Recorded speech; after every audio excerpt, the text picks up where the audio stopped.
All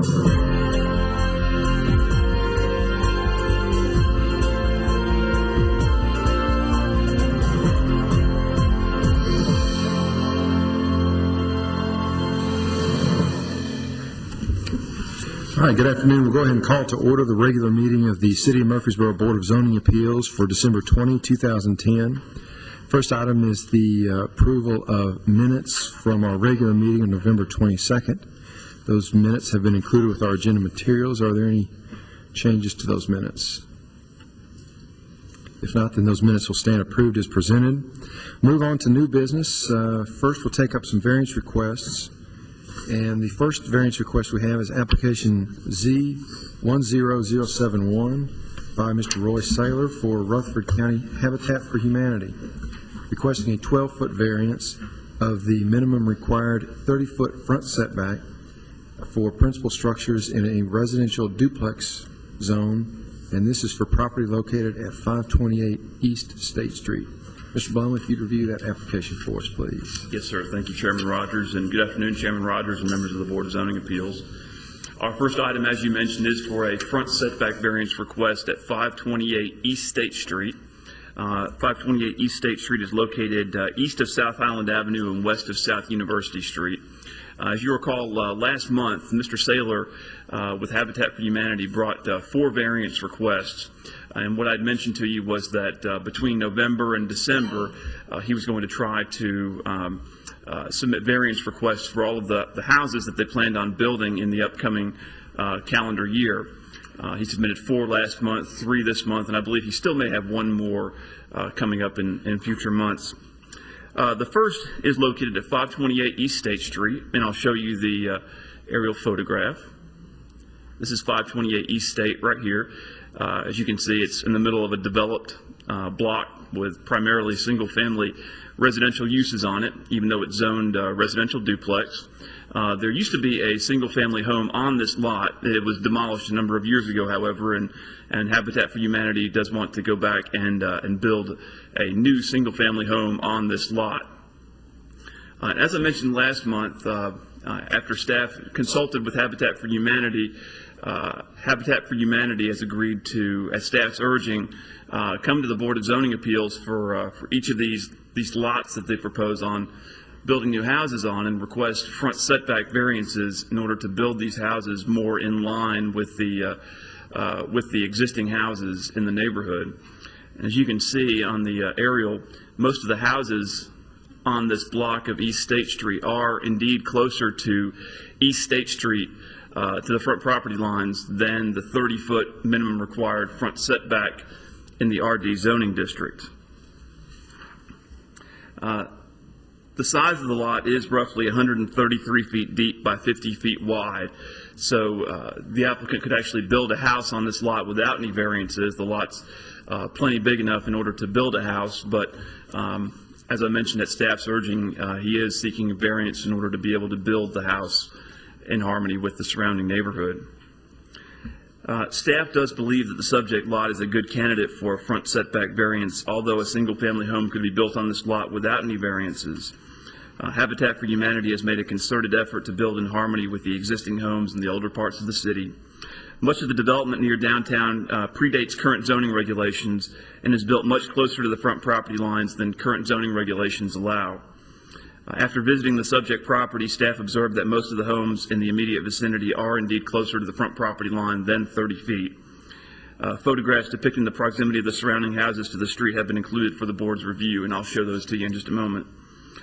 In addition, this request is generally consistent with the recommendations of the Manny Avenue Comprehensive Plan.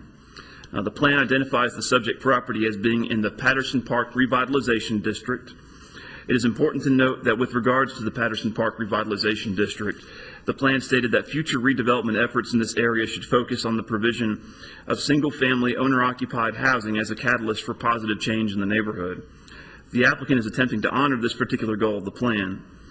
With regards to the Patterson Park Revitalization District, the plan recommends as a key design standard reduced front setbacks to better relate homes to the street.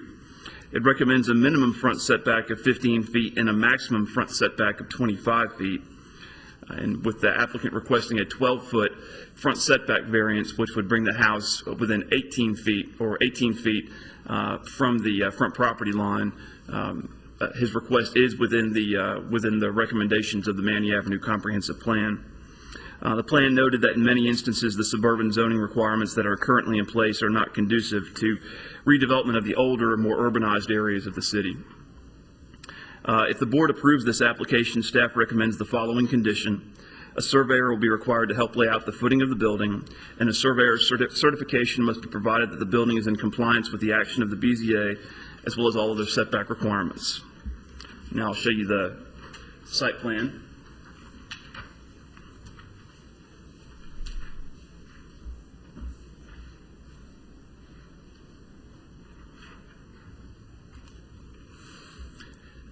You will note that on this particular lot, Mr. Saylor does not have the exact house plan selected yet.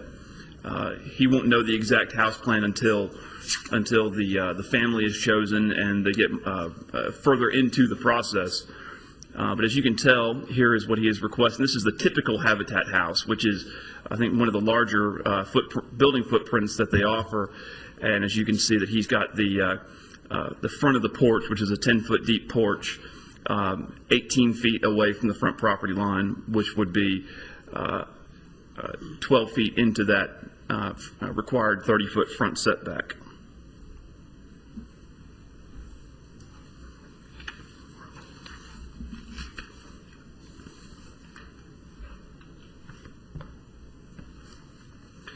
Here's a photograph of looking into the vacant lot.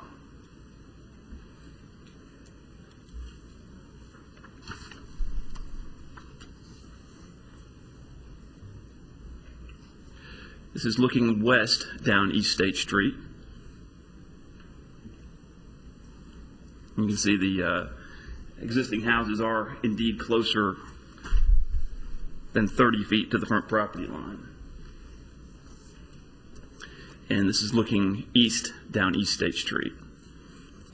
It's important to note that the 18-foot front setback with the 12-foot front setback variance, that distance was chosen in order to keep it as in line with the two houses that are on either side of it as possible.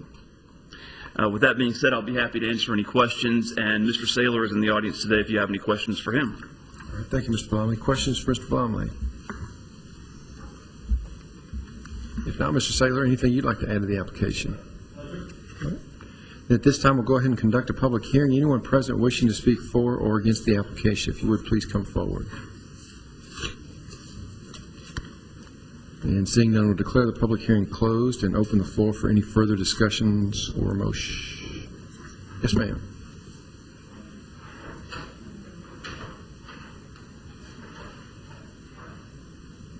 I'm the one who lives next door to the area.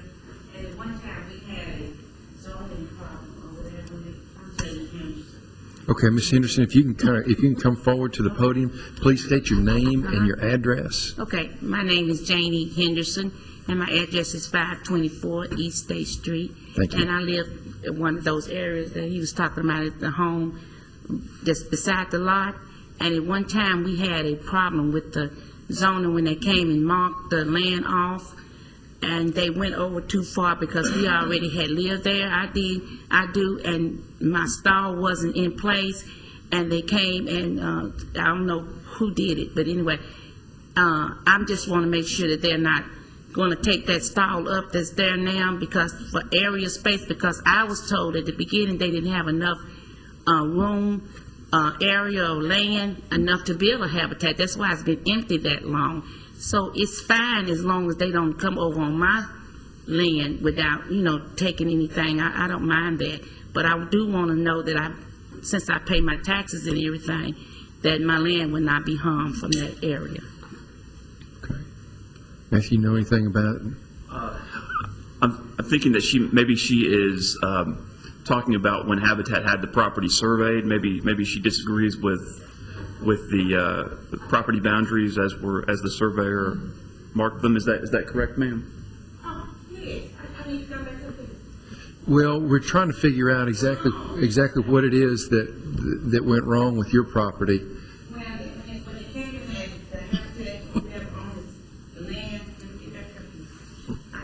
So when Habitat came and surveyed the property, you're saying then they surveyed it onto your property? And then they thought they was gonna come over, but then I have already have land deed there too, and so they were able to look at it, and when they put the stall in there, they wanted to come over on mine 5 feet or something like that, and since we had the stall, I want to make sure they don't take that back up to get in the land, because at the time that they were building, and I heard it, nobody, just heard that they couldn't build it because that's why they surveyed to make sure they had enough space to build a habitat there. Okay, so does it sound like then that you and Habitat have now agreed as to where the property line is? No one is yet, well, the stall is there. As long as they don't move that stall, I'm fine. You're talking about like a stake? Like Yeah. a stake in their pin in the ground? Okay. Yeah, as long as they don't move. But somebody now I had one in the front yard, it's gone. Okay. But the land should still stay as long as they don't need any of that property next to me where I pay taxes. Like I said again, I will be fine with it. Any neighbor that I have, I'm neighborly, so I would be fine with it. It's not that's not the point. The point is, I didn't want them to come and, over to my land and take my land without me knowing it. Sure. Okay. Mr. Saylor, that may be a point that you could address. Do you know anything about this issue?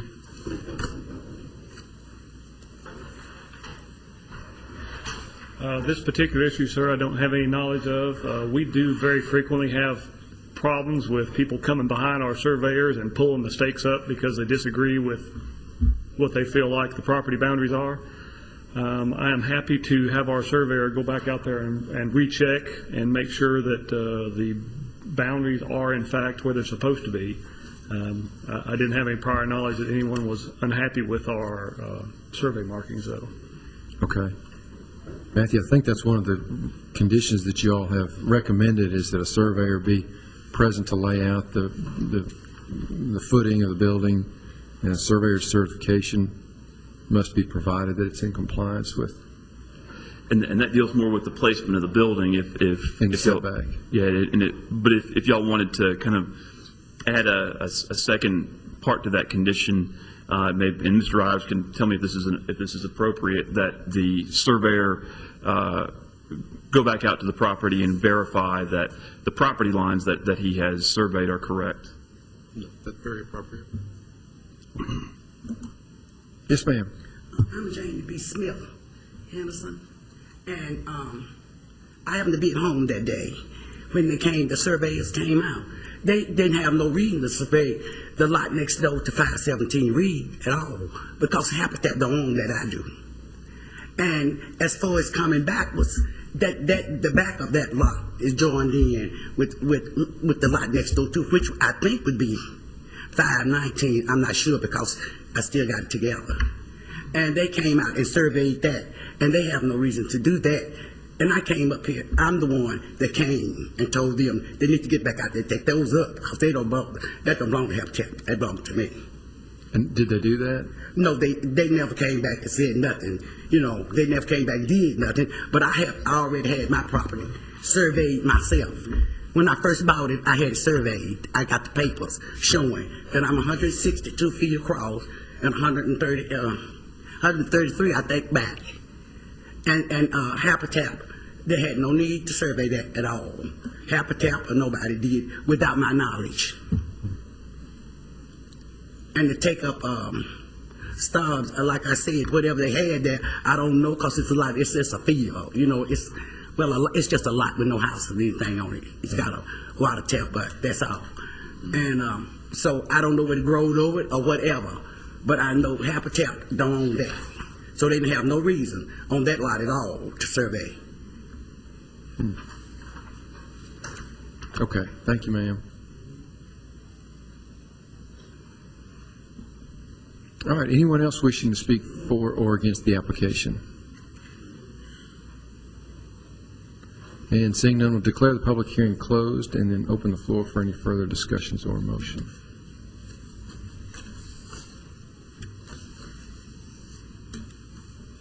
Mr. Chairman, I'll make a motion that we approve the application subject to the staff comments So what is here is going to lay out the building and not necessarily reaffirm the lot. Sounds like that would make Ms. Henderson comfortable if we were to reaffirm the lot. I understand there's no changes in the dimensions of the lot proposed by the Habitat, but I'll add that part to my motion. I'll second it. We have a motion and a second. Any further discussion? I guess I'm just curious about, I mean, I don't know how far that puts us in some sort of boundary line dispute. I guess if that's part of our motion, if a surveyor certifies that the boundary lines are what they are and the house is not placed, I mean, does that suffice our condition? I mean, I guess I just want to make sure they could have another surveyor that disagreed with. You understand what I'm saying? Yeah, and Mr. Ives could correct me if I'm wrong, but I believe that if it comes down to where the true location of that adjoining property line is, that would, and Mr. Ives, would that be a civil matter between the two property owners? Yes, it would. It'd be a matter that they would have to straighten out if there is some disagreement. But are we making this motion subject to the outcome of some civil litigation about where those property lines No, are? I think what we're saying is that their surveyor needs to go back up there and verify that the property corners are in the right place, and verify. And certainly, if any of the neighbors feel that's incorrect, they have the option of hiring another surveyor to get a second opinion, and then what happens from there, I believe, would probably be out of our hands. But what are we saying that Habitat has to show us before they get to build this house? That's really my question. Are we saying that has to be resolved 100% one way or the other, or they just has to have a surveyor certified to us that it's okay, and they could be happy or not happy with that, I guess? I think that we're not even asking for any kind of documentation from them. We're just saying that as a condition, their surveyor needs to go back out there and confirm that that they have the property lines correctly documented.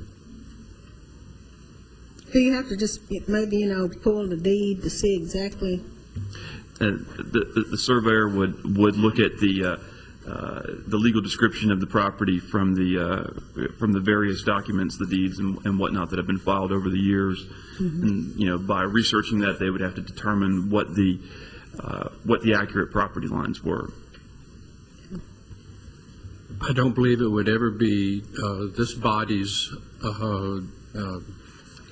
duty or power to determine what the property line is. If there's a disagreement, then that will need to be resolved between the parties. But that's kind of my point, is if we put in a condition that deals with boundary lines, then it seems like we've kind of interjected ourselves into that issue, and that's why I'm thinking, is it such a good idea to include that? That's my concern, I think, with the motion.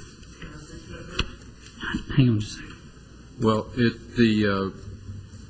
we're asking that their surveyor confirm, I guess, what his opinion is, and based on that, him confirming that opinion, then they'll place the house accordingly.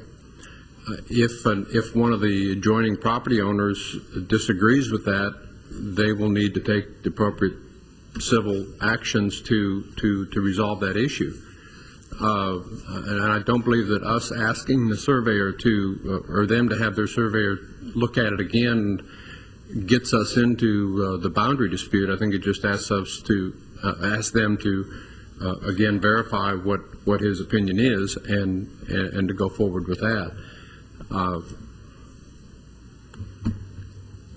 But then to have him certify the layout on the assumption, of course, that his boundaries are correct is appropriate. We do that quite frequently. Right. And we were just asking him to, since the question has come up, to re-verify what he had marked at first, and then go from there. And if there's a dispute, that'll have to be resolved elsewhere. And if someone comes back and says, no, the line's somewhere else, then we may need to re-look at our resolution if the lines end up being not where we think where we're told they are.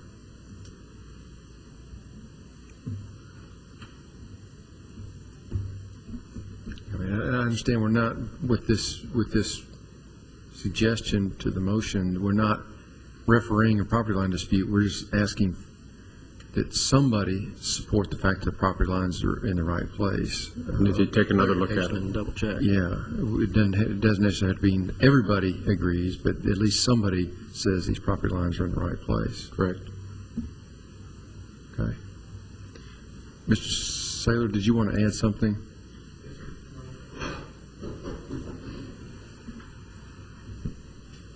Start with, and just in the spirit of being neighborly, we would be willing to incur the cost of that, having a surveyor back out there to double check those pins. And aside from that, I think the boundary in question is a side boundary anyway, which is really totally outside of what we're accomplishing here with the front setback variance.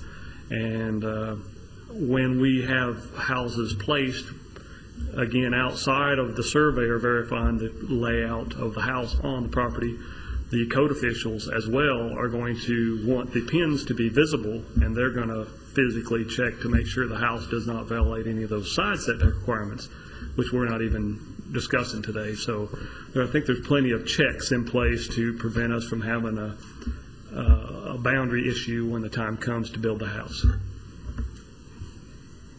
All right, thank you. Okay, we have a motion and a second. Any further discussion? If not, all in favor say aye. Aye. Any opposed? No. Sound like 4-1. That motion is approved, Mr. Saylor. That application has been approved. All right, we'll move on to application Z10072 by Mr. Roy Saylor. Again, for Rutherford County Habitat for Humanity, requesting a 10-foot variance of the minimum required 25-foot front setback for principal structures in a residential single-family RS4 zone. And this is for property located at 611 East Sevier Street. Mr. Blum, if you could review that one for us, please. Thank you, Chairman Rogers. As you mentioned, the subject property is located at 611 East Sevier Street, which is located east of South University and west of South Hancock. As the previous request, the applicant has made this setback variance request in order to be able to build a proposed single-family home in harmony with the existing neighborhood. And as you can see by this aerial photo, bring up the aerial photo. Here's the subject lot right here, and as you can see, the existing homes that are on that block are closer to the front property line than 25 feet. So what we were trying to avoid, as with the last request, is to have a house that is set back 10 or 20 feet behind the existing homes that are on that block.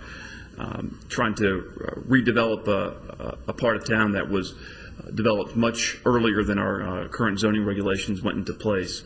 And this particular request is located on this vacant lot, and our next item will be on this lot here.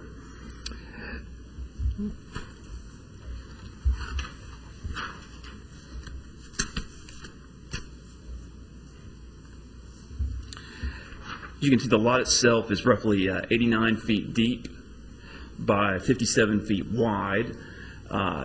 And depending on the house plan chosen, in this particular instance, the applicant may or may not have been able to get a house on the subject lot without a variance of some sort. So he is pushing the house closer to the front property line, 15 feet away from the front property line, and in doing so will not require any other variances. Property is zoned RS4, which requires a 25-foot front setback. He is requesting a 10-foot variance so that it would be 15 feet off the front property line. And for the reasons that I mentioned during the last presentation, staff is supportive of this request as well. And we feel that this is a good candidate for a front setback variance in order to be consistent with the neighborhood, and so that it would not look out of place with the existing neighborhood. If the board approves this application, staff recommends the following condition. A surveyor will be required to help lay out the footing of the building, and a surveyor's certification must be provided that the building is in compliance with the action of the BZA, as well as all of their setback requirements. I'll be happy to answer any questions, and Mr. Saylor, as you know, is here as well, if you have any questions for him. All right. And I do have some photographs if you'd like to see them. Okay.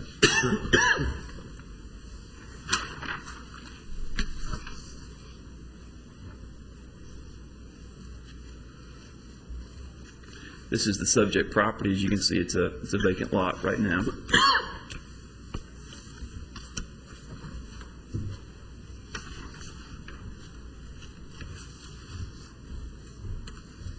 This is looking west down East Sevier. As you can see, the houses directly to the west are closer than 25 feet to the front property line.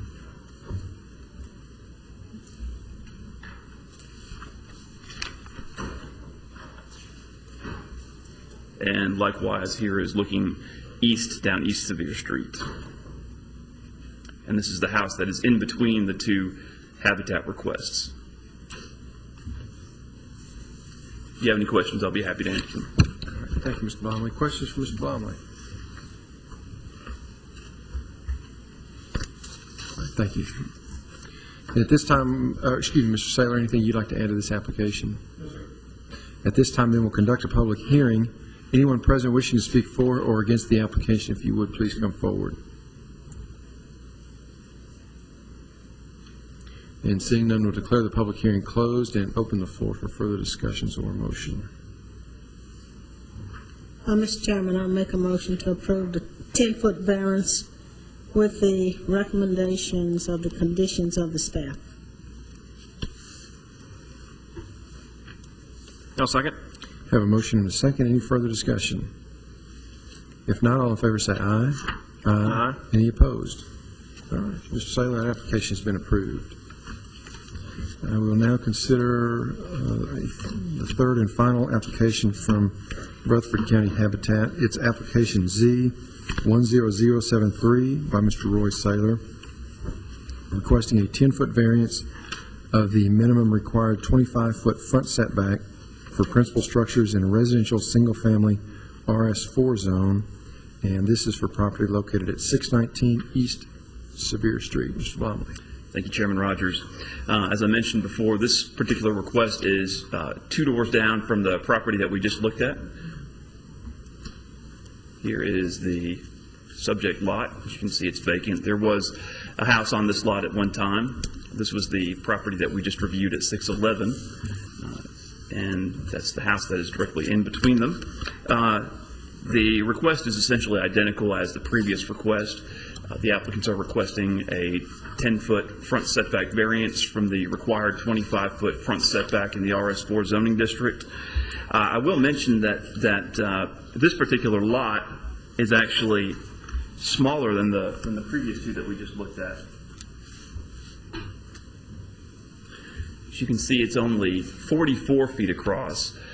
So while Habitat has not chosen a particular plan for this lot, they have narrowed it down to 2 plans, one of their 2-story houses, because of the narrow width of the lot. In order to be able to get a house and a compliant driveway on the property, they're going to have to build up instead of deep or wide, and so they have it narrowed down to 2 of the 2-story house plans. Depending on the house plan, this lot could be built on without setback variances if they use one of their 2-story house plans, which has a shallower footprint. It would not technically require a variance, but as I've described before, Habitat has requested front setback variance on this lot at the urging of staff to build consistent with the existing neighborhood.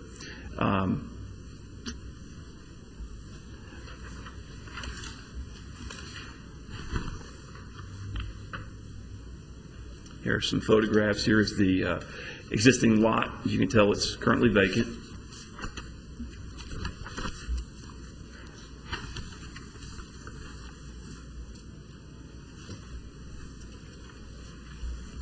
This is looking west down East Sevier. This is the house that is next door to the west, which is next door to the vacant lot that we reviewed in the previous request.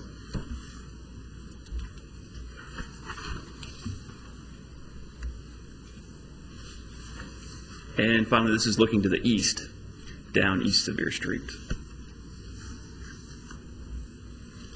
If the board approves this request, staff recommends the same condition that we've recommended for the previous two requests.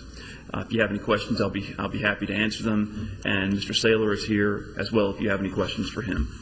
All right, thank you, Mr. Blomley. Questions for Mr. Blomley? Mr. Saylor, anything you'd like to add to this application? All right. At this time, we'll go ahead and conduct a public hearing. Anyone wishing to speak for or against the application, please come forward. And seeing none, we'll declare the public hearing closed and open the floor for further discussion or motion.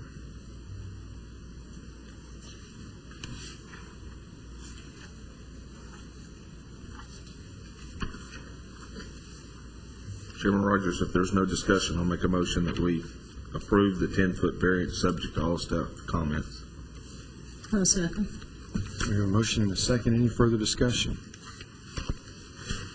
If not, all in favor say aye. Aye. Any opposed? All right, Mr. Saylor, that application has been approved as well. Thank you.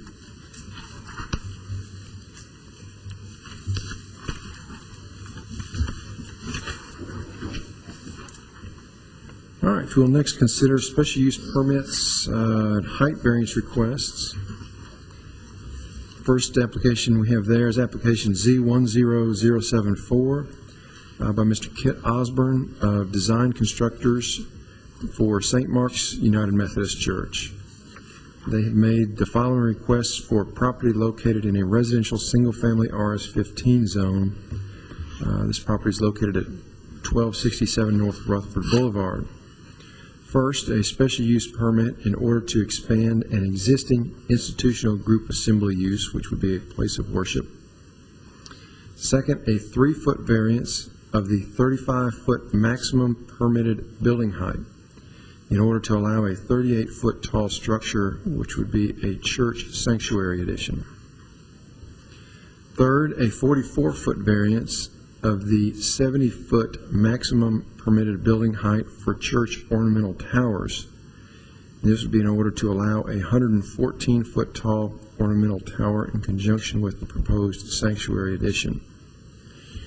And fourth, finally, a special use permit in order to allow childcare as a permitted accessory use to the existing place of worship. At the outset, let me say this is my church, my home church, so I'll abstain from the discussion and the vote on this application, but I'll be glad to conduct a hearing on it. So, Mr. Blomley, if you would review that application for us, please. Yes, sir. Thank you, Chairman Rogers. St. Mark's, located at 1267 North Rutherford Boulevard, has made several requests, as you read. The first of which is a special use permit for an expansion of the church facilities. But first, before I get into that, let me first show you an aerial photograph of the existing property. As you can see, the church sits on a large piece of property with frontage on both North Rutherford and Old Las Casas. The majority of the property is undeveloped. The existing church building sits almost directly at the center of the property. The main entrance to the site is here off of North Rutherford Boulevard, and there is parking along the north, west, and south sides of the building. And there is a gravel parking area here, which we'll have a little bit of discussion about, as well as a building for the church's Boy Scout troop and some athletic fields along the west side of the site. The applicant is actually looking to do in 2 phases, to do a building expansion. It'll be when all is said and done, a little bit under 20,000 square feet in both phases. The main component to their expansion is going to be a sanctuary addition, which will come out from the existing front of the building. It will come out east towards North Rutherford Boulevard, but will still be over 300 feet away. In fact, might be over 400 feet away. I'll need to check the distances from the front property line along North Rutherford Boulevard. In the original special use permit that was approved back in 1997, there was a future sanctuary addition shown right here, but it was considerably smaller than what the applicant is proposing to do right now. So because of the increase in size, it has to go back before the Board of Zoning Appeals for a new special use permit.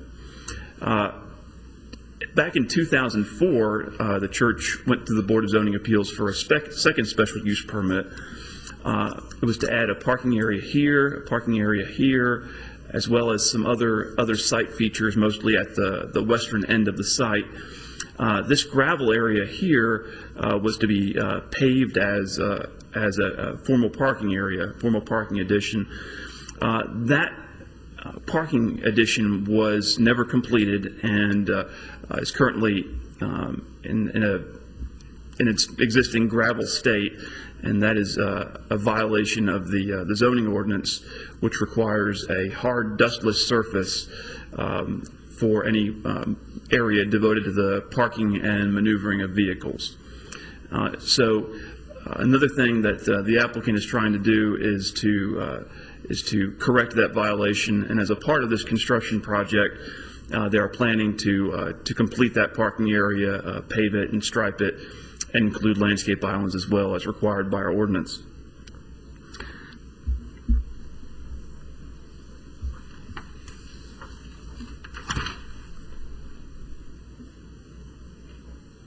Now before you got the latest and greatest site plan.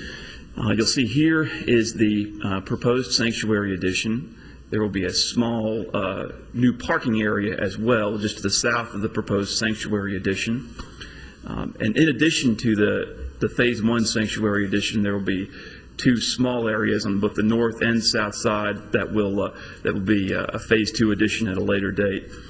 And part of the Phase 2 addition also are some classroom additions on the western end of the existing building. And now I will mention that the church currently holds its services in the all-purpose room, which is at the western end of the building. That will be turned into a gymnasium, and the worship area will be in the new sanctuary once it's constructed. As you can see here, they are showing this parking area to be paved and brought into compliance.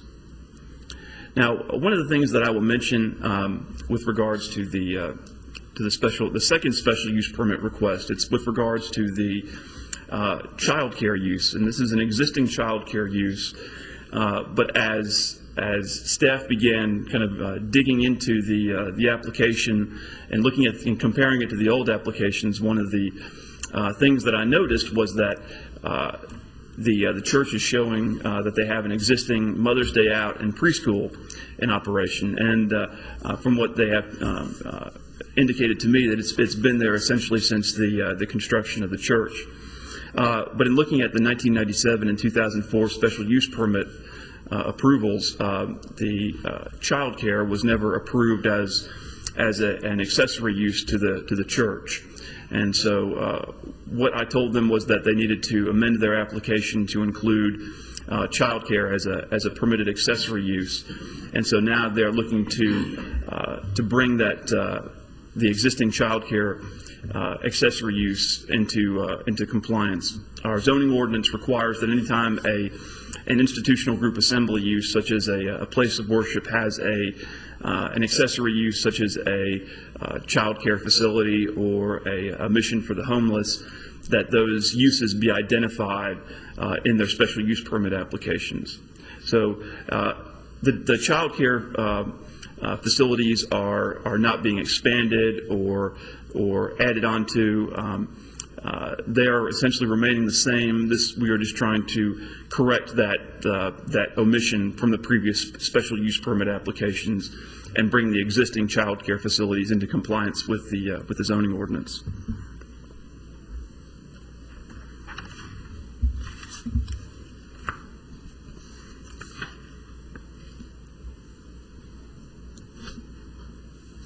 And you also notice that I've included some architectural elevations from Mr. Osborne. And I will mention that Mr. Osborne is not here today. He called and left me a message saying that he is ill today. But Mr. Bill Huddleston and Mr. Sean Gilliland, who represents the church's building committee, as well as one of Mr. Osborne's colleagues from his architectural firm, are here to answer questions after my presentation is over with. But Mr. Osborne's architectural elevations have been included. As you can see, he is attempting to replicate the existing architecture on the building, which is red brick with white columns. And as Chairman Rogers read, he is making a request for several height variances, and the first of which is for the actual sanctuary addition itself. We have a 35-foot maximum permitted building height in the RS-15 zoning district, and that is not measured to the ridge of the roof. That's actually measured to the halfway point between the eave and the ridge. And the halfway point in between the eave and the ridge on this proposed building will be approximately 38 feet. So he is requesting a 3-foot variance of the maximum 35-foot permitted building height for the sanctuary building itself.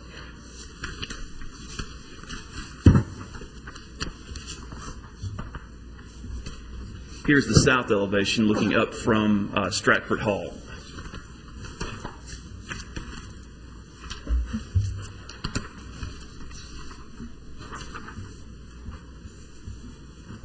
Here's a color rendering that Mr. Osborne prepared. The other height variance that they're requesting is a variance to the maximum 70-foot height for church ornamental towers in an RS-15 zone. A number of years ago, the zoning ordinance was amended to include 70 feet as the maximum permitted building height for ornamental towers. And when I say ornamental towers, I'm primarily talking about decorative features such as steeples. And as you can see on the plans that you have before you, St. Mark's is requesting the ability to have a steeple that exceeds that 70-foot height. They're requesting a 44-foot variance for a 114-foot tall steeple.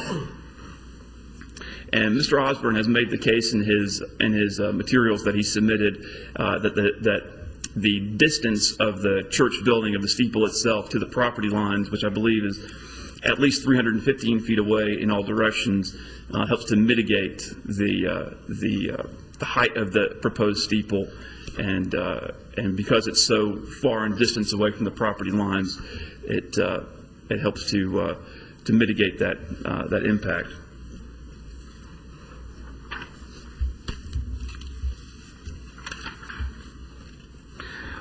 One of the things that I did want to mention,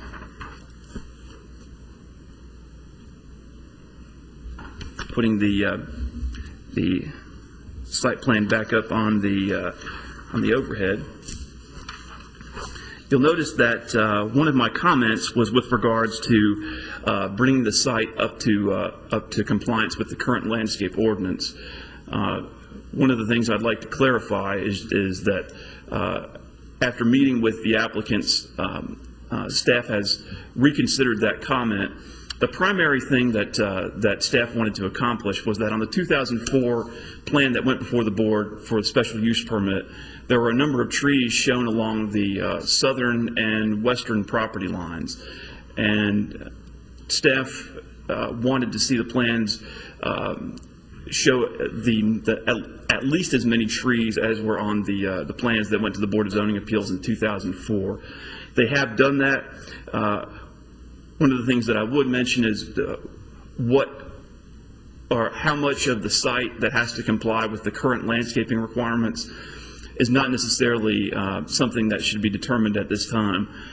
So that comment probably ought to be placed on the back burner until the Planning Commission reviews the site plan and our city horticulturist has an opportunity to review it and determine how much of the site does need to comply with the current landscaping requirements. But one of the things that I did want to ensure was that there were at least as many trees along that southern and western property lines as was represented to the board back in 2004. As far as the operations of the church, there are essentially no changes being made. The hours of operation, the days of operation will remain the same. They are increasing the amount of parking spaces. They are meeting the minimum parking requirements. And I'll show you some photographs of the site to help get you oriented. Oh, one of the things with regards to the landscaping that I did want to mention, on previous special use permits that have been heard for St. Mark's at this location,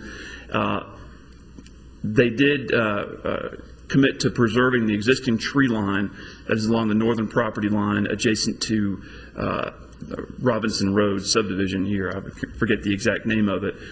That becomes pretty sparse up here towards the front, and one of the things that we wanted the Board of Zoning Appeals to discuss was whether or not it felt that any additional landscaping was required along the northern property line as well as along the southern property line. There was no screening required along the southern property line at the time the original special use permit was approved.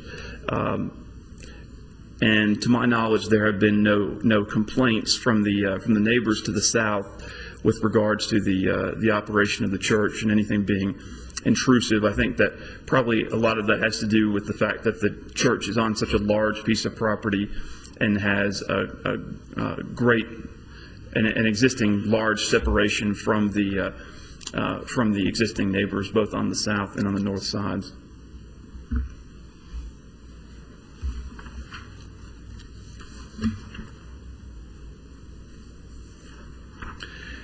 This is the front of the site at the main drive as you come in from North Rutherford.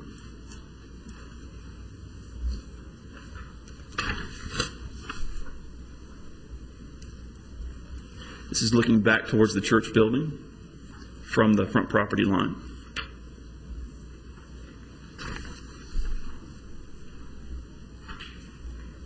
The existing church architecture, as I mentioned, they're going to continue the red brick with the white columns.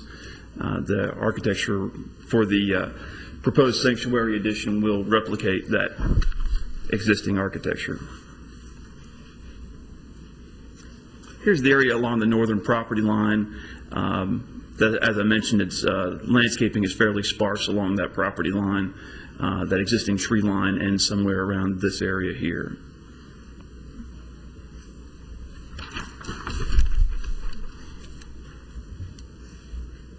This is looking back down that northern property line. That's where the existing tree line stops right there.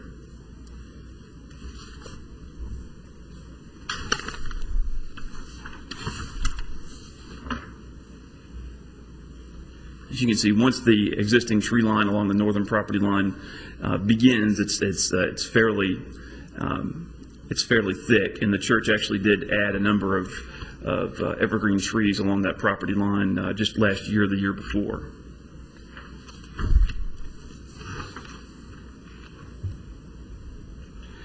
This is the northern wing, which is currently devoted to the daycare, and that will continue to be devoted to the daycare. No changes there.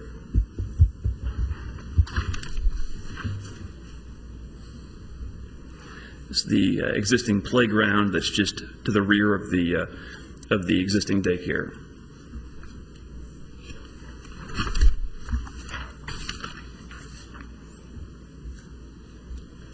Now, this is the gravel parking lot in question. This is what the church is going to be remedying with this construction project. This will be brought up to the minimum requirements for a parking area.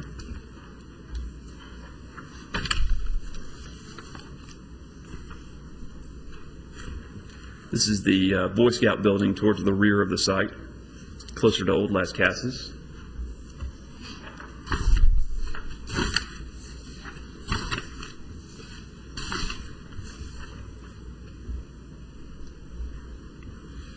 And this is the existing athletic fields along the west side of the site.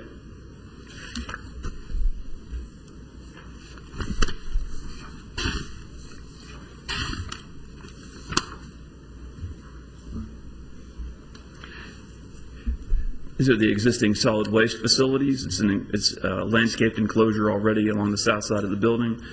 They will not need any additional capacity, and that will continue to serve the church.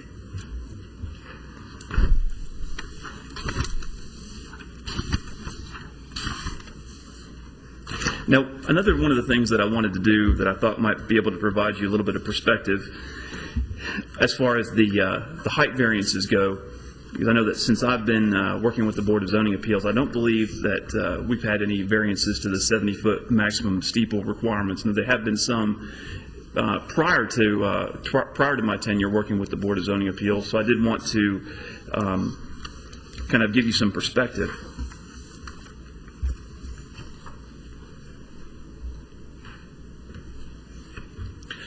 Lighthouse Baptist Church on North Thompson Lane, they were granted an 11-foot variance to the height of their building for a 46-foot tall building, and a 28-foot variance to the maximum 70-foot steeple height. So their steeple, if it was built as was approved by the Board of Zoning Appeals, is 98 feet tall.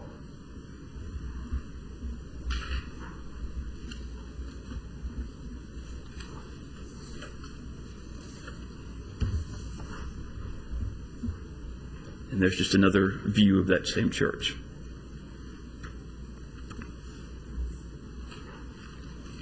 Now, First Methodist on West Thompson Lane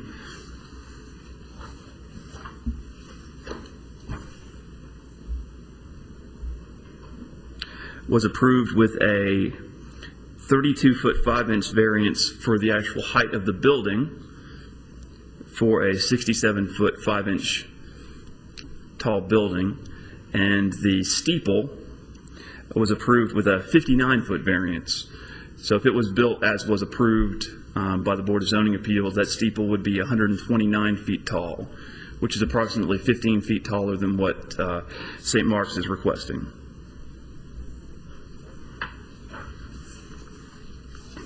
Now, just to provide a little bit more perspective, this is a little bit more recent, and this does not involve a steeple, but this is World Outreach Church on New Salem Highway, and they were granted a 34-foot height variance for their building.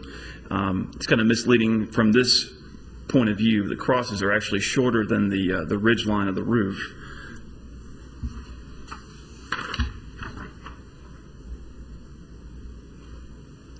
This provides a little bit better perspective. So the building height that they were approved for was a 69-foot tall building. So I hope that provides a little bit of perspective. I felt that I needed to do that since we haven't had a request similar to this in quite a while. Each of the 4 requests should be taken in separate motions. If the board approves the special use permit request concerning the expansion of the facilities, staff recommends the following conditions. The Planning Commission must grant site plan approval for the proposed development. As a function of its site plan review, the Planning Commission will also have final architectural review of the building, and all building orientation requirements must be met to the satisfaction of the Planning Commission. Number 2, the landscape plan will be subject to the final review and approval of the city horticulturist. Number 3, the gravel parking area that is currently in violation of the zoning ordinance must be brought into compliance with this construction project. And number 4, and now the revised plans that you have in front of you does reflect this, but I'd like to get it as a formal condition, get it added to the list of formal conditions if the board chooses to do so.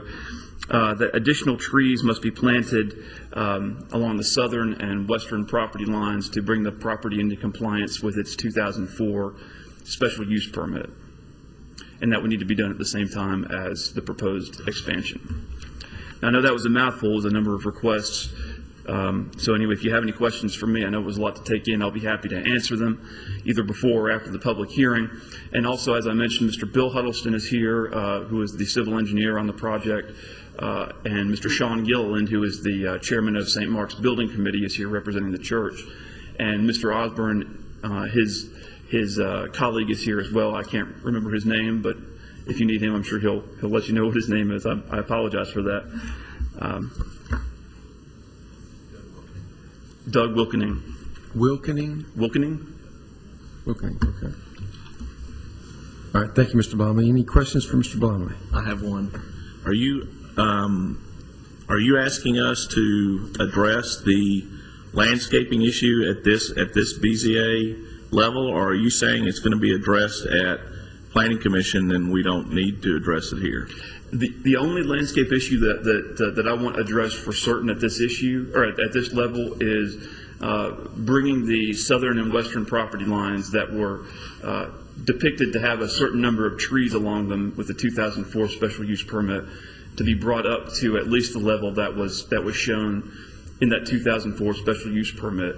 As far as how much of the site needs to comply with the current landscaping requirements, I think that would probably be best left up to a decision by staff and the Planning Commission at a later time when more detailed plans are submitted to be reviewed. Okay. Matthew, does this plan show what the 04 plan showed as far as required plantings, or is that just in the record? I do have the I did bring the 2004 file. One thing I will note is that the current plan that you have before you, which was turned in on Friday, does represent a number of plantings that is actually even a little bit greater than what was shown in 2004. So I think the church and their design professionals understood what staff's requests were, and they have addressed their plans accordingly.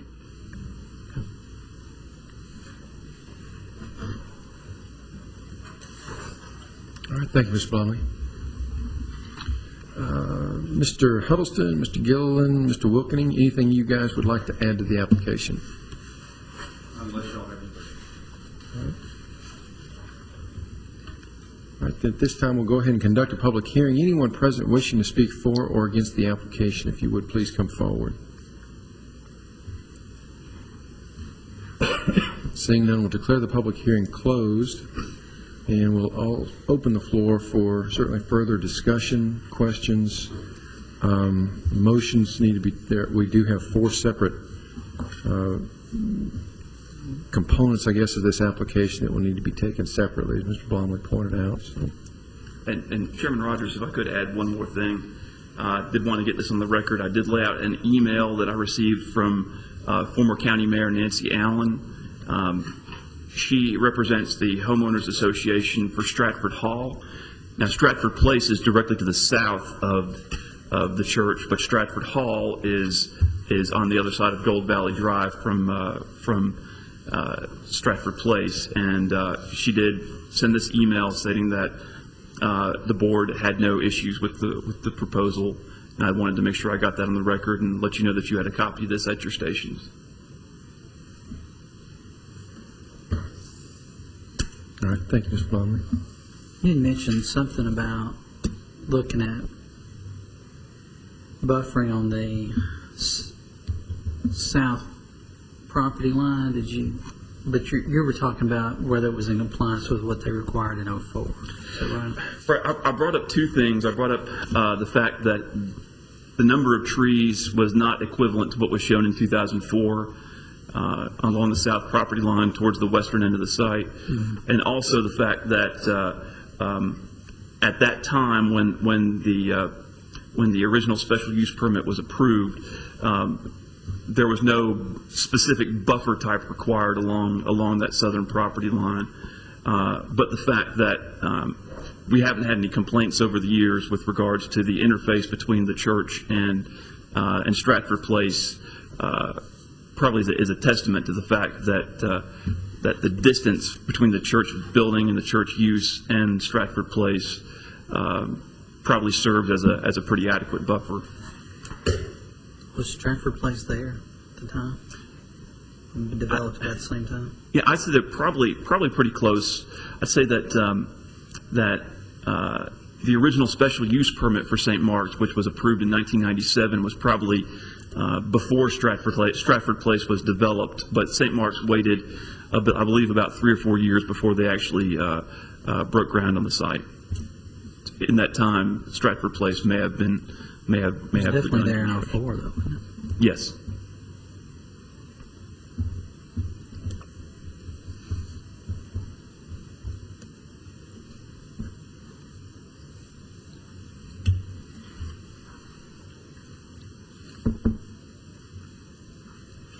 So where are we at, motion or? We're ready for a motion. We probably need to take these in order, I suppose. First component would be a special use permit in order to expand an existing institutional group assembly use.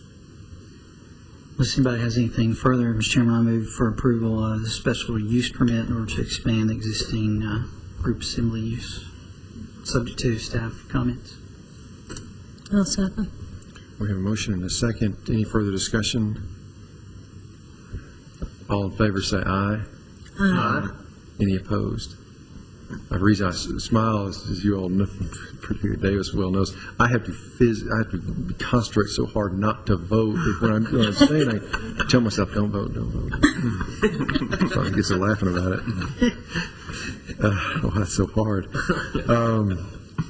The second component is a 3-foot variance of the 35-foot maximum permitted building height in order to allow a 38-foot tall structure, which will be this sanctuary addition. Mr. Chairman, I'll make a motion to approve this 3-foot variance, of course, with the staff's recommendations. I'll second. I have a motion and a second. Any further discussion? All in favor say aye. Aye. Any opposed? All right. Move on then to the 44-foot variance of the 70-foot maximum permitted building height for church ornamental towers in order to allow the 114-foot tall ornamental tower in conjunction with the proposed sanctuary.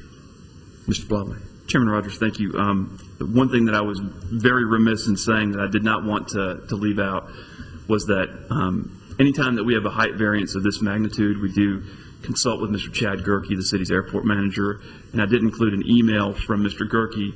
Mr. Gerke looked into the relationship between the proposed 114-foot tall steeple and the city's airport overlay district, and he came to the conclusion that there was no conflict between this 114-foot tall steeple and the city's airport overlay district.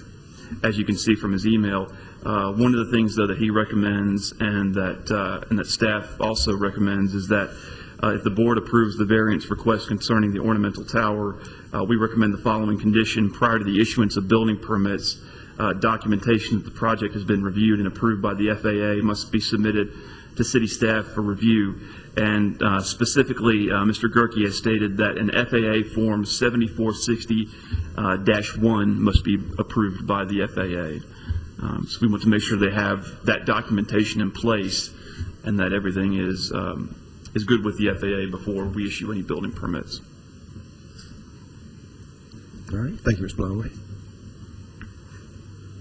There's no further discussion. I'll make a motion that we approve the 44-foot variance subject to all staff comments, either laid out or read. I'll second. Have a motion and a second. Any further discussion?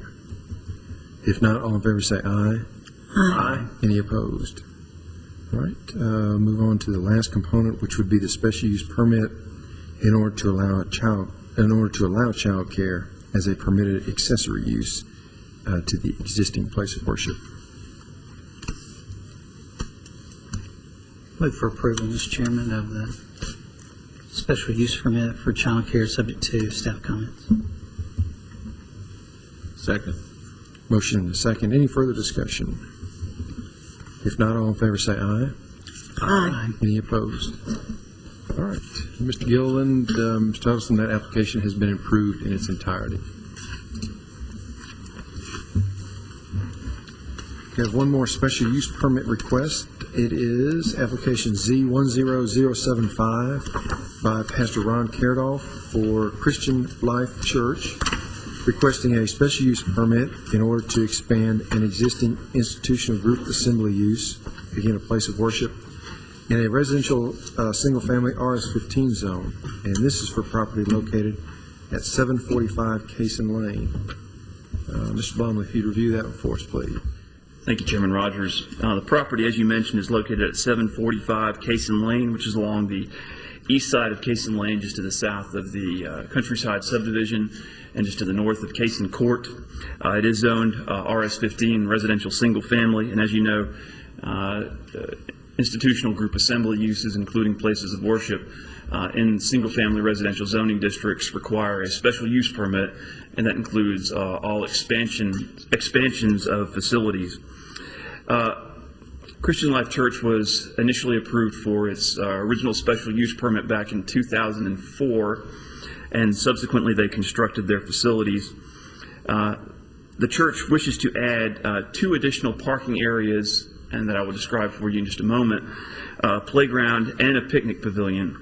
The applicant has submitted a conceptual site plan, a photometric lighting plan, a photograph of a sample pavilion, and a letter addressing sections 8 and 9 of the ordinance.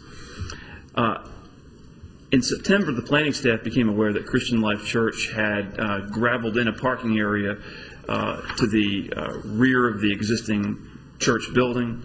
And as I mentioned in the last, with regards to the last application,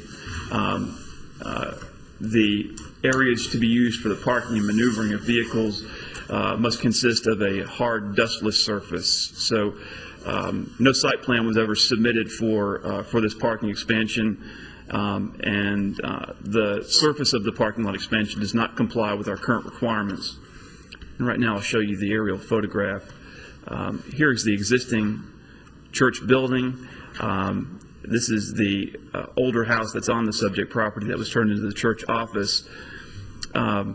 Here is the existing parking area, and you can see this is the gravel area here that was added for additional parking. I believe that a portion of it has been there for several years, just judging by the aerial photography of the property.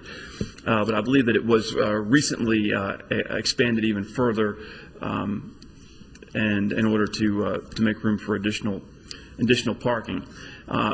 One of the things, or what I did after I noticed that this parking area had been created earlier this fall, I contacted Mr. Karadolf, and we discussed the fact that it appeared that his parking needs, the demand for parking at his facility, was actually exceeding what he had the capacity to provide in the current paved parking lot, and it appeared that now was the time to come back to the Board of Zoning Appeals with a site plan for a parking lot expansion.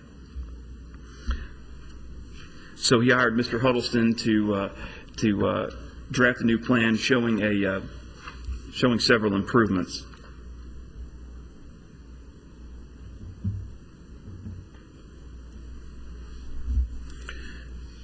In addition to the additional parking that Pastor Karadolf proposes, he proposes a proposed playground and picnic pavilion as well. You can see here is the existing church building. There's a row of parking spaces directly to the east of the church building, and there's an area here that he proposes for a new playground, and an area here that he proposes for a new picnic pavilion. Now, the playground on the special use permit that was approved in 2004, there was a playground area shown here as future, and there was a parking area shown here as future. Now that the applicant has a more definite plan of what he wants to do, he is coming back before the Board of Zoning Appeals today to formally request approval for those areas. Now, this is the larger parking expansion area here, which is consistent with where it was shown in the previous special use permit.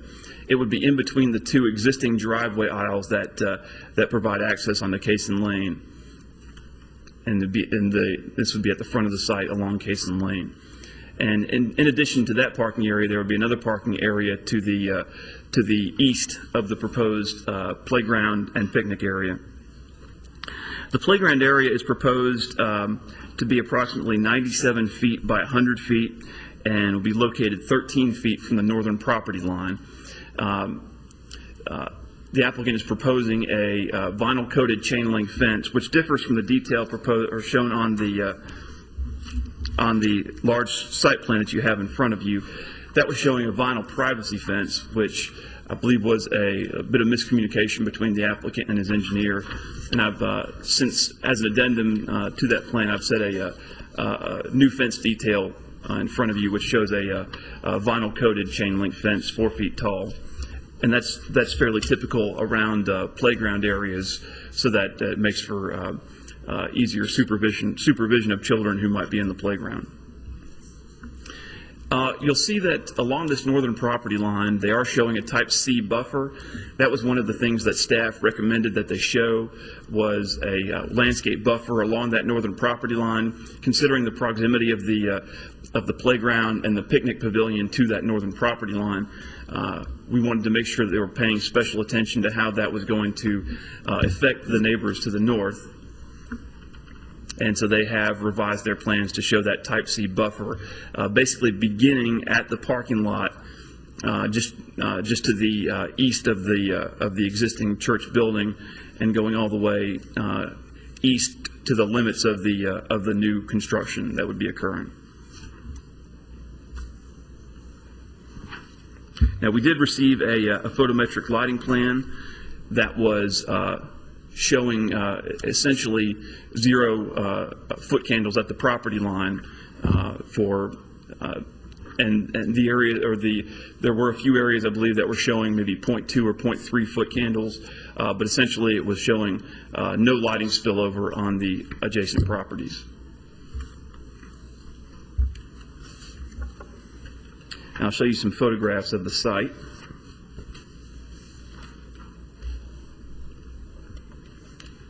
This is the front of the church building as viewed from Cason Lane. That parking, the new parking area, would be in this grassy area here.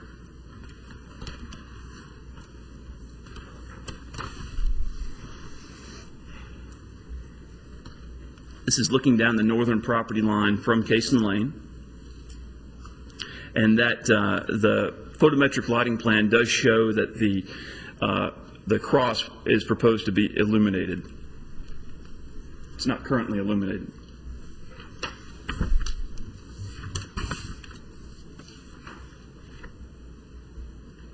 This is looking back out towards Cason Lane.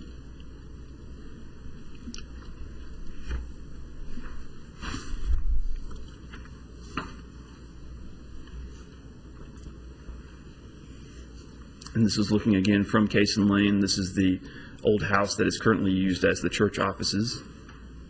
And this is where the parking will be located.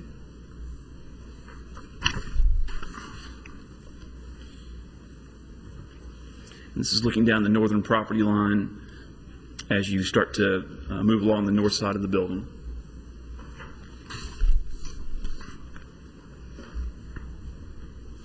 Once again, along the northern property line.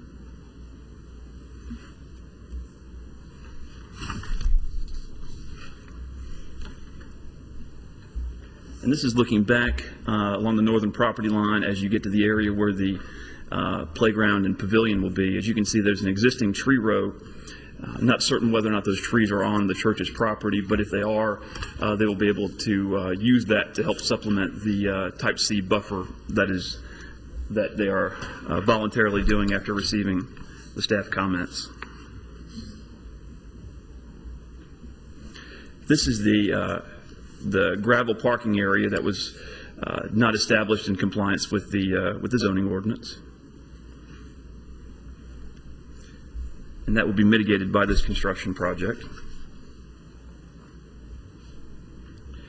You'll notice I mentioned in the staff comments that the solid waste facilities are currently out of compliance. You'll see that they have added a dumpster and several carts outside of the solid waste enclosure, and their revised plan that they have before you today shows all the solid waste management facilities being enclosed inside of a screened enclosure to comply with our minimum zoning requirements.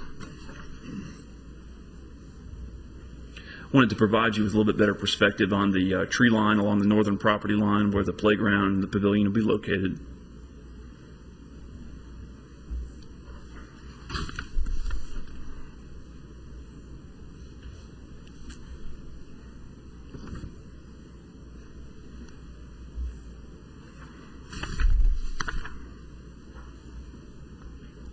And this is looking back to the rear of the site, to the existing ball fields, which are not lit.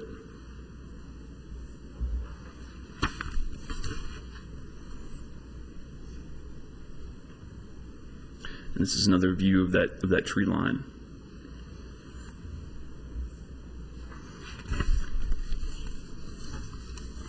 Now, one of the things that I wanted to do is kind of discuss the pavilion a little bit. The applicant does not currently have plans drawn up for the pavilion. According to Pastor Karadolph, the pavilion is probably the portion of this request that is most on the back burner. He wants it to be approved, but I think that he has discussed the possibility that that may be a year or two out before he constructs it. I asked him to provide a photograph of a sample pavilion, and this is what was submitted with the application. As you can see, it's got some metal siding on it. And looking at that, we felt that that was, staff felt that that was a little bit too agricultural or industrial in nature with the metal siding. And so I called Pastor Karadolph and discussed with him that we did not feel that this was compatible with the surrounding neighborhood. And he agreed, and he has since verbally indicated to me that he would be willing to do whatever it took to build in compliance or to build in a compatible fashion with the residential setting. I took some photographs of some pavilions that I think provide good examples of what would be compatible in a residential setting. This is at the Cason Lane trailhead, and while that may be a little bit more elaborate than what he is looking to do, I think it represents an architecture that would fit in well. He's wanting to have a little storage room on the back of it, and this perhaps presents a way that could relate better to the neighborhood than that metal siding. Now, another example is the pavilion that was approved several years ago by the Board of Zoning Appeals at Northside Baptist Church. It's got the brick columns and the pitched roof.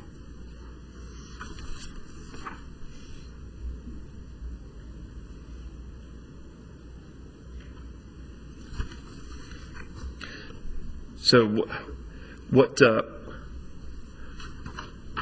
staff recommends is that at this point we put the architectural design back in the hands of the Planning Commission as far as its approval. But what we recommend is that there not be any metal siding allowed, and that be a condition of approval by the Board of Zoning Appeals. If the board does approve this request, staff recommends the following conditions. The Planning Commission must grant site plan approval for the proposed development, or at the discretion of the planning director, the planning staff, or it may review the plan administratively. As a function of its site plan review, the Planning Commission and or the planning staff will also have final architectural review of the proposed pavilion. In addition, metal siding shall not be allowed as a permitted exterior material on the pavilion. And number two, the landscape plan will be subject to the final review and approval of the city horticulturist. With that being said, I'll be happy to answer any questions before or after the public hearing. Pastor Karadolph is here, as is his engineer, Mr. Huddleston. All right, thank you, Mr. Blomley. Questions for Mr. Blomley? Mr. Blomley, I have two. Number one, since the pavilion, it sounds like the pavilion may be delayed for whatever period of time, I'm assuming, though, that as part of this that we are asking that this proposed asphalt paving near the pavilion be done sooner than later. Is that correct? Or is it going to be done in conjunction with when the pavilion is built? I'm not sure of the phasing. I think that if they decided to delay that little parking area, then we would at least require that they mitigate, if that area is part of the gravel, illegal gravel parking expansion, that they mitigate that illegal gravel parking expansion until such time as they were to pave it. All right. The second question is, and this is probably not that big of a deal, but in looking at this site plan, they've got a future sanctuary outline, but they're putting the dumpster right in front of that future sanctuary. I'm assuming then they're probably going to want to move that once they put this future sanctuary in place. And if that's the case, my only question would be is why don't you put it where you think it's going to be in the end? Well, I think that possibly the reason for that is that's where it's currently located. That's the current location of the solid waste enclosure, and I think they're just kind of redoing the existing solid waste enclosure. I don't think it would be something that would be very difficult to address in the future, and I can see your point that would, right in front of the sanctuary, would not be an ideal location for a solid waste enclosure. Okay.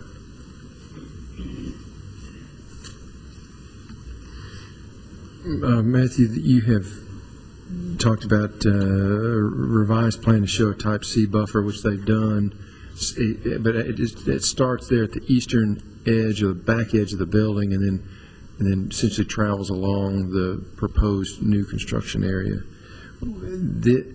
I've said this before, and I've used this church as an example. I wish I was on the board when we heard this originally, and I wish this is one we had back. Because it's almost right on the property line, and it's just such a tall building. These houses that are right there to the north just stand in its shadow. The back end of these houses are staring into the side of the metal side of this building. Was any thought given to extending that C buffer along the side of the church there? I did. Yeah, thought was given to that. I think that, and I'll show you the photograph again.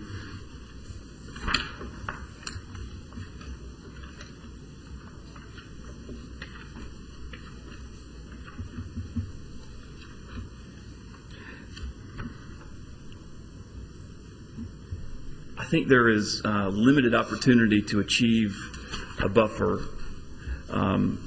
with the existing sidewalk and the existing it just, you know, and I have to show that to our city horticulturist. I think there are limited options there, but one of the reasons why, and I'm very mindful of our constant discussion about the way that this building relates to that northern property line, and that's one reason why I wanted to pay special attention to how that northern property line was being treated in relation to the improvements that he's proposing today, the parking improvements, the picnic pavilion, and the playground. I don't know, with there being no proposed activity in the area of the existing building, whether or not, and this may be a question for Mr. Ives, whether or not any additional landscaping could be required in that area.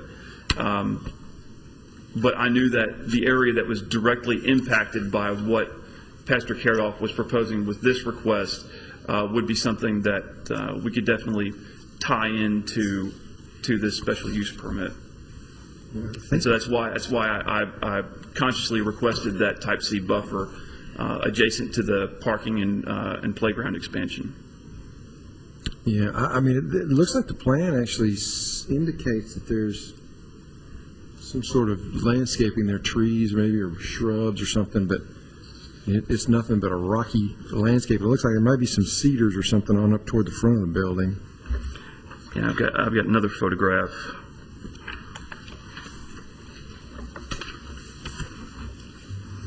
No, those are like bushes, some sort of bush, like a holly bush.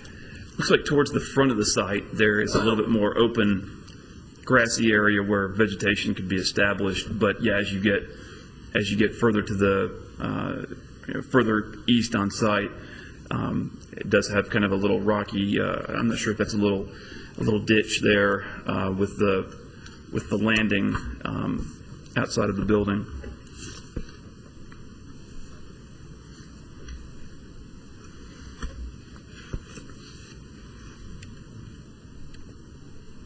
Did they consider any other locations on the property for these improvements?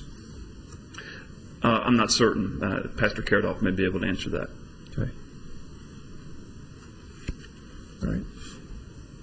Any other questions for Mr. Blomley? Pastor Karadolf, anything you'd like to add to this application?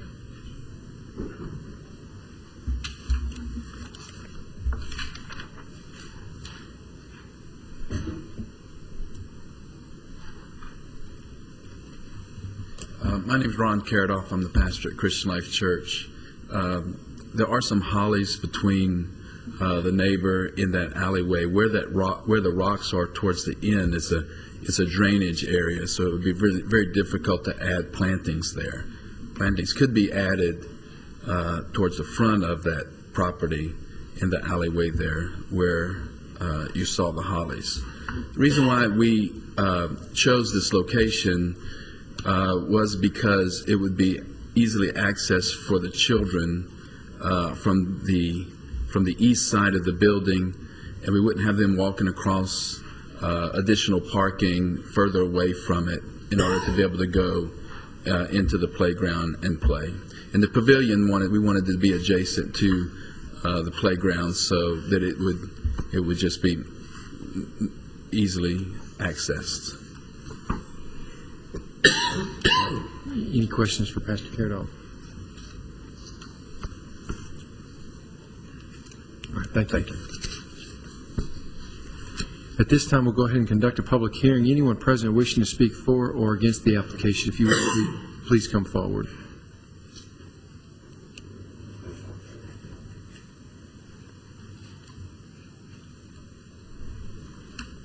Good evening. I'm Dale Patterson. I reside at that property. And by the way, thank you for getting me this information, Mr. Blomley. I did get this letter in the mail, unlike the last time in 04, 05, whenever it was. And since I was so impacted by this church/warehouse, and thank you, Mr. Rogers, for saying that you wished you had been on this planning committee then. In my opinion, those who were dropped the ball big time. I was on it, Mr. Patterson. You were not the chairman? I was not the chairman, but I was on this board, the Board of Zoning Appeals at the time.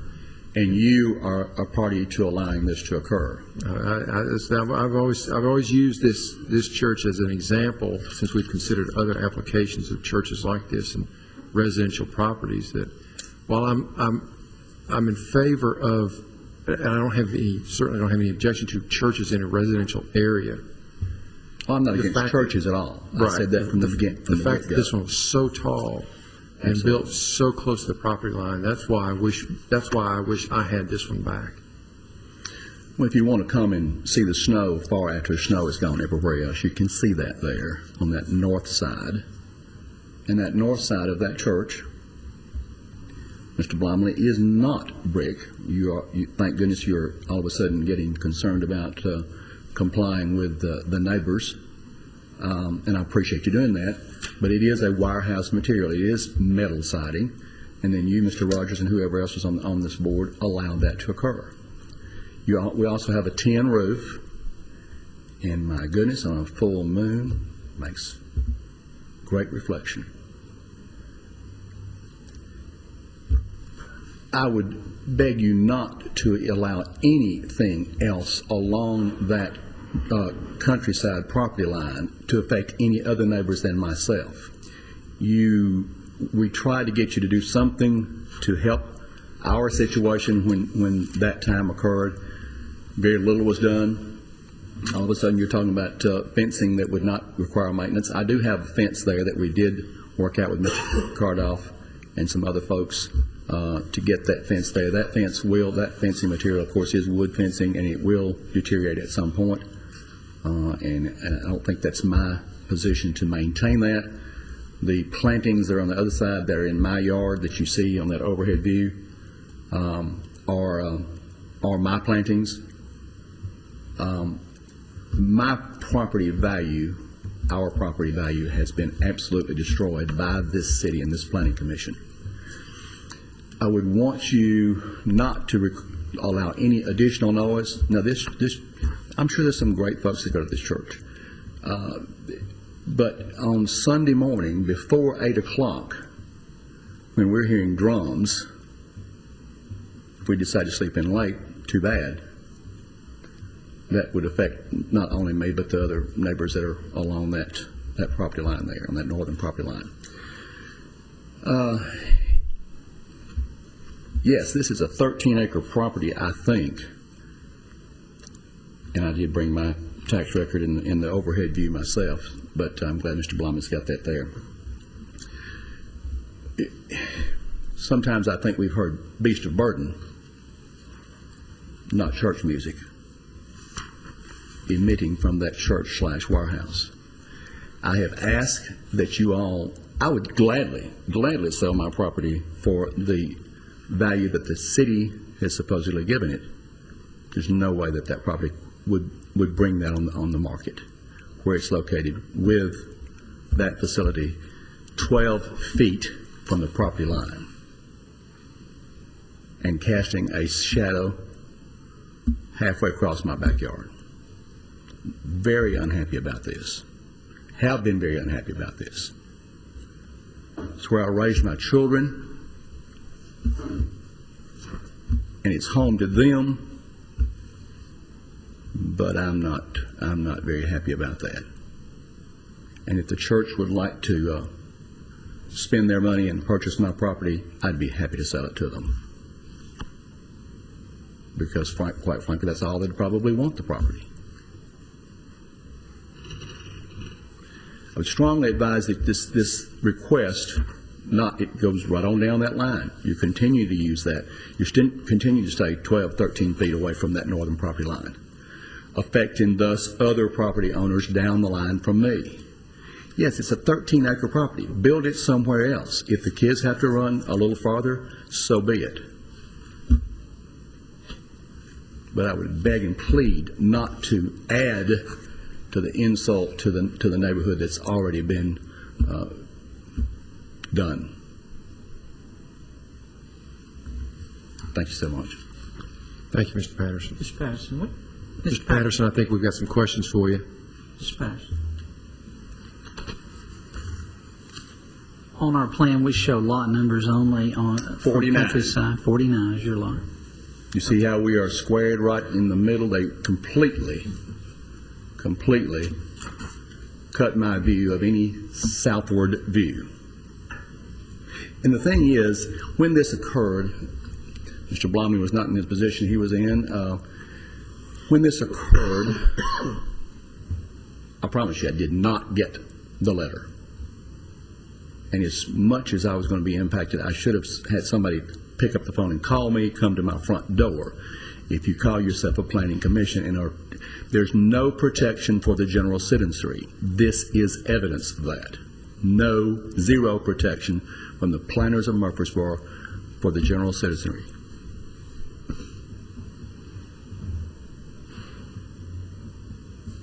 And again, I'm all for churches, children, but this is a travesty of what has allowed to occur.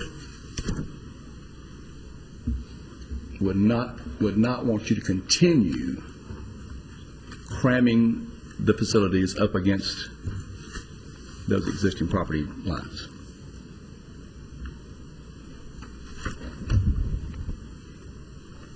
Any other questions?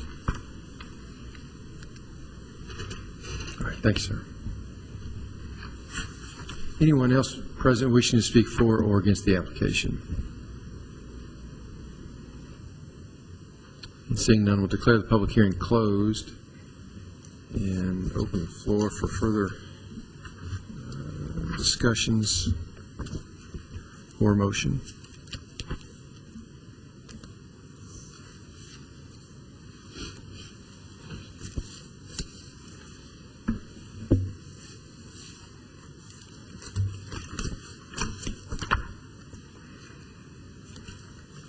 Chairman Rogers, I'll start the conversation. I'm not ready to make a motion, but while I agree with Mr. Patterson's view that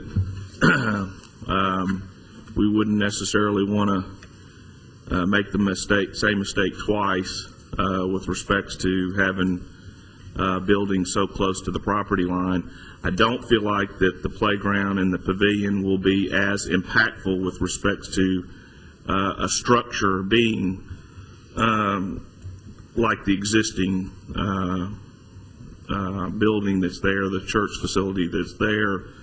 But I also at the same time go back to it is awfully close to the property line. There is more acreage here, and maybe as a accommodation to those neighbors that we figure out another spot for this location, for these facilities. But I'd like to hear from the other board members before making a motion. I was going to ask the question. I guess we're approving additional parking, get the parking part remedied, and then giving the ability to build this pavilion and playground subject to Planning Commission or staff's approval. Of course, as sensitive as this part is, I'm kind of reluctant. Okay, you can build what you want, even though it's not, maybe that's not our function, but I'm sensitive. Okay, you can build a pavilion there, and we'll turn it over to somebody else to handle it. But is that kind of what this motion it will give them the ability to make some changes subject to Planning Commission or staff approval? What I'm requesting is that if you have desire to approve this application, would be that there be a prohibition on metal siding.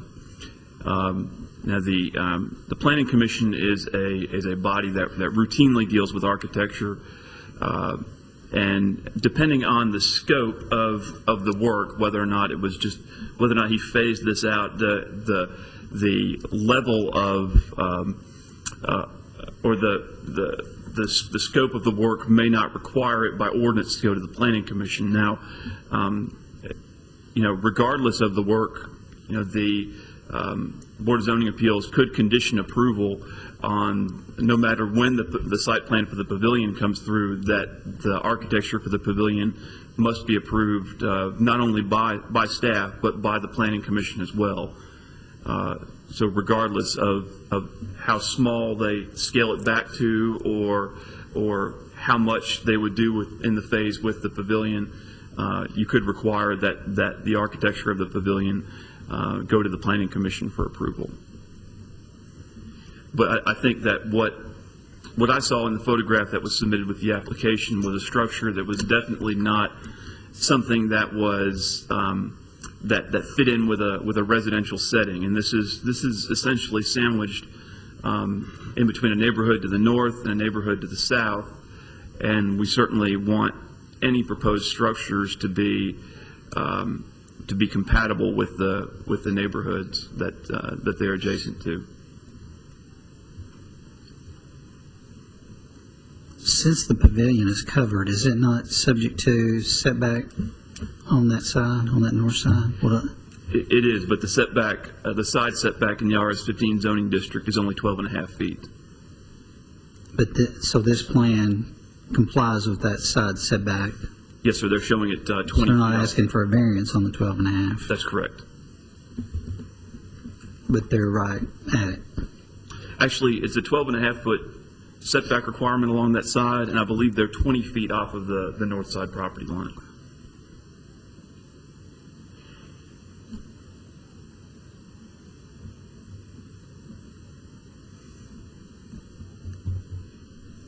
Now, because it's typical of what we require of churches in single-family residential zoning districts, staff has requested the Type C buffer, but of course you still have other buffering and screening requirements at your disposal, excuse me,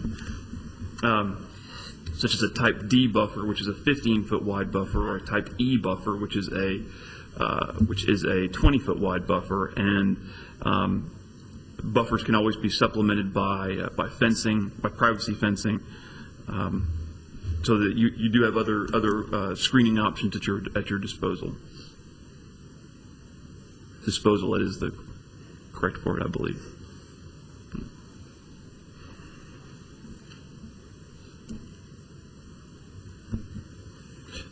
Matthew, talking about the side setback, it looks like the existing building, the side doors actually swing into the setback. That's correct. I believe into that landing that was on that photograph. Okay. I'm seeing measurements of about 10 feet to 12 feet. I'm not seeing 20 feet off the property line. Are you saying that the photographs that we saw earlier that show that alleyway between the fence and the north side of that building is 20 feet? No. They're calling it out as, and it's in very small print, They've got a little notation 15 feet from that north side of the building to the property line. And if you'd like, I could get up and show that to you. And I say that because it looks like the proposed fenced playground. Oh, okay. Yeah. The proposed fenced playground and the pavilion generally line up. So I assume the proposed fenced playground is going to be about 15 feet off the property line as well. I believe the fenced playground would be about 13 and a half feet off the northern property line. I believe it would be slightly closer than that existing building. And the pavilion is proposed to be 20 feet off of that northern property line. Okay.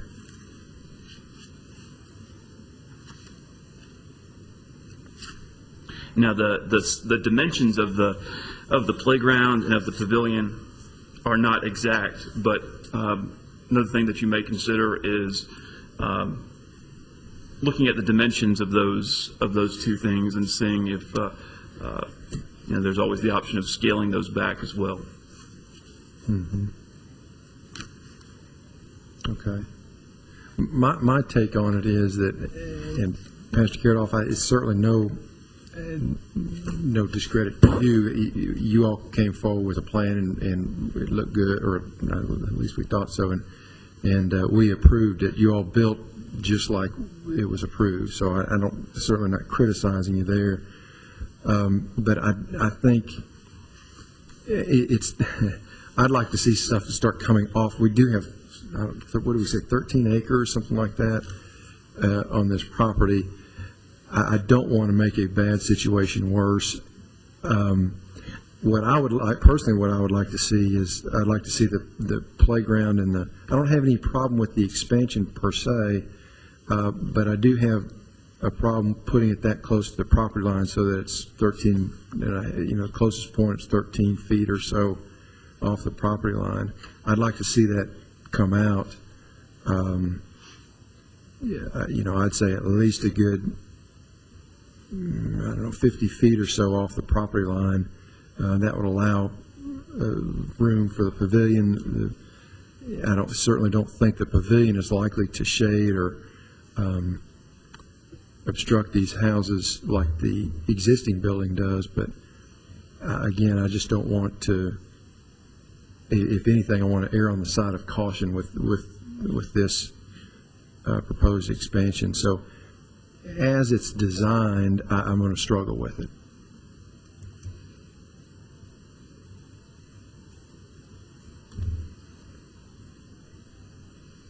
I assume, Matthew, the Board of Zoning Appeals is being asked to approve the expansion, but we're being asked to approve it as drawn, right? That's correct. Okay. We can't approve it conditioned on it being moved off the property line 50 feet or something like that, can we? I think that you could. However, I think that if that were the case, I think that the course of action, I think that you could add conditions in there to make it to where what you have before you today is not, is revised to comply with those conditions.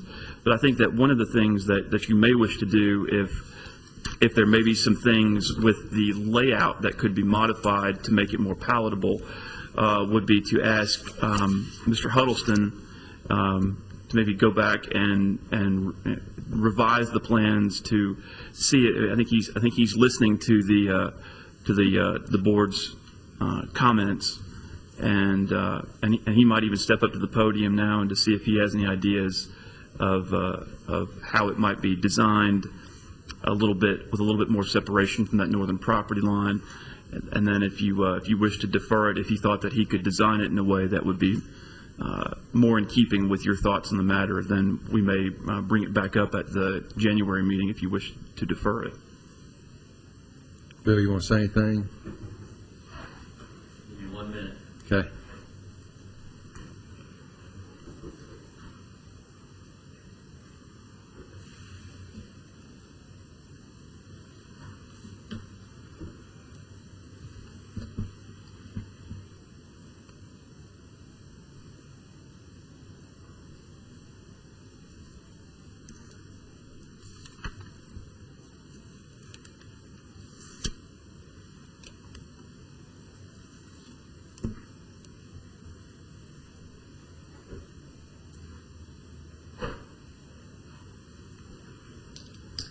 Good afternoon, Chairman Rogers and members of the board. I'm Bill Huddleston. We've heard what's been said today, and we understand the concerns, and I think we'll welcome a deferral until January, and we'll look to see what we can do about buffering and distance for these proposed amenities. In that case, I'll make a motion to defer it until January. I'll second that motion. All right, we have a motion and a second. Any further discussion? If not, all in favor say aye. Aye. Any opposed? Okay. Pastor Caradoff, Mr. Huddleston, we appreciate y'all's willingness to work with us and hear those comments. Mr. Patterson, we appreciate you being here and bringing it back to us what problems belie this property. So hopefully we look forward to getting this back, taking another look at it with some of the comments that have been made in mine today. And Mr. Patterson, we certainly welcome your input on it as well. I think Mr. Blumley will make sure that you know about this meeting, certainly, and hopefully we'll share revised information with you even before the meeting so that you can consider that. And if Mr. Patterson had a card on him, I'd be happy to give him a call. Mr. Patterson, if you'll share your contact information, Mr. Blumley. Very good. All right. One thing I did want to clarify, just for the benefit of Pastor Caradoff and Mr. Huddleston, the front parking area, does the board have any issues with that need to be addressed in their revised plans? That seems to be the logical placement of that part of it to me.